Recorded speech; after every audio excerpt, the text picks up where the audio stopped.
Yellow engines. A brand new narrow gauge engine was racing across the island. It was his first day, and he didn't want to be late.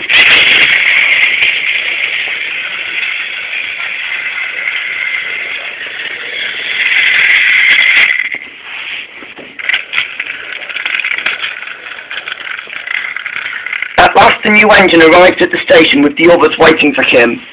Right on time, said the Fat Controller. Proteus, Molly, meet Rheneas, the yellow number 2 narrow gauge engine.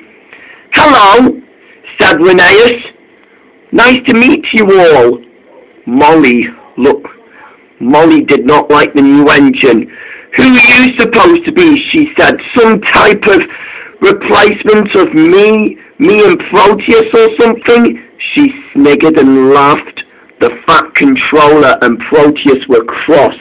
Shut up, Molly, said Proteus. No, it's all right, said Rheneas. When I first came to my old railway, all the engines teased me too, he said. But I'm really useful, he said. The Fat Controller had a chat with the 3 yellow engines. Molly, he said, you ought to take a special express to the station, while Proteus and Rheneas will shunt trucks and coaches in the yards. We'll do our best, sir, said Proteus. Definitely, said Rheneas, and with that the 2 yellow narrow gauge engines puffed away on their work. And Molly had work of her own to do. Meanwhile, the 2 yellow narrow gauge engines were enjoying themselves, and they were now close friends.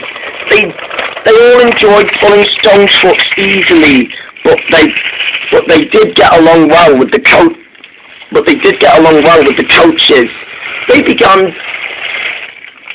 They began chatting and delivering stones easily till their work was done.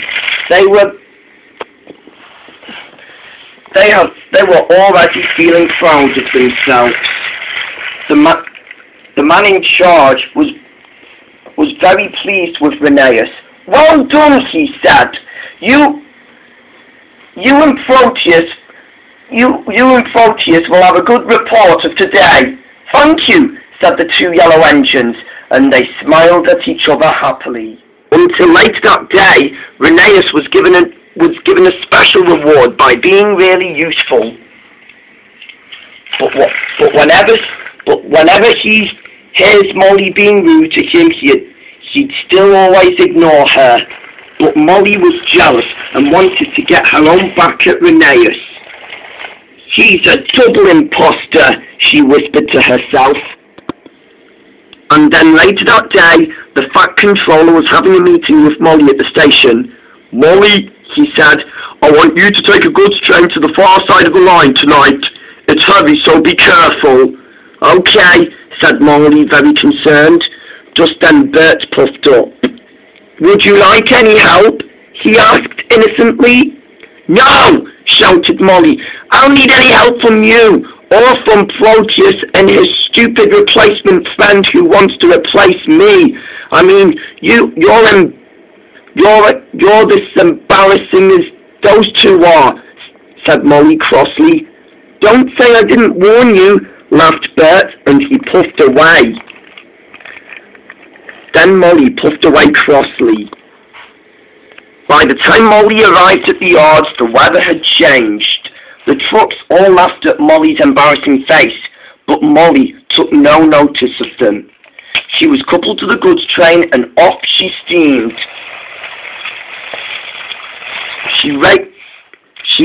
She puffed slowly. She couldn't go any faster, and all she could do was slow down while the trucks were holding her back. They went past by the station. Soon they came to a hill, and her driver and fireman knew they were in for a difficult time. Molly was starting to struggle up the hill, but she didn't care. She went slowly up the hill. Her brakes was jamming the sleepers. All of a sudden, she slowed down again, and then all of a sudden, she stopped. Poor Molly couldn't move. She had run out of coal and water and couldn't go any faster. "Bother!" she shouted. "I'll send for another engine to help at once," said the driver, and so her driver and fireman telephoned for help. At last they returned to Molly. "Rheneas is coming to help you immediately." "What?" said Molly. "Who?" The driver repeated it again. "Rheneas is coming to help you when you're good," he said. "Now please wait patiently." Molly was about to feel cross when he heard an engine's whistle. There was Rheneas, ready and raring to the rescue. "Well, hello, Molly," said Rheneas. "Shall I help you or what? Are you just gonna—" All right, moaned Molly. "I'm sorry I was being rude to you. Just help me at once." At last Rheneas was coupled to Molly's front. The drivers and firemen worked together, and at last Molly was filled up with coal and water, and the two handled the heavy goods together. It became foggy and misty, but the two yellow engines didn't mind. They worked together until their axles ached. Soon they were both the strongest yellow engines on the Fat Controller's railway. At last they both arrived to the far side of the line, where only the other engines come from. And at last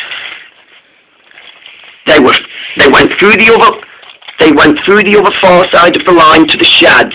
All the other engines from the sheds laughed at Molly's embarrassing face, whereas if Rheneas was still smiling. There was the Fat Controller waiting patiently for them. He turned crossly to Molly. "Molly," he said, "you have been very mean and very rude to Rheneas since he first started," he said. "For your punishment, you will pull trucks with him for the rest of the day." "Now, Rheneas," said the Fat Controller, "you have been a very good engine over the past few days, and from now on, you're going to deserve a new coat of paint." "Thank you, sir," said Rheneas. "I prefer to be red, but I'm still going to miss being yellow, though." Molly blushed at her buffers. I'll miss your yellow paint. I'm going to miss thinking that we're the best yellow engines in the railway, and all the engines made 3 cheers. And both Rheneas and Molly were good friends, and they never argued for ever and ever. Together they were both friends and have united together and forever.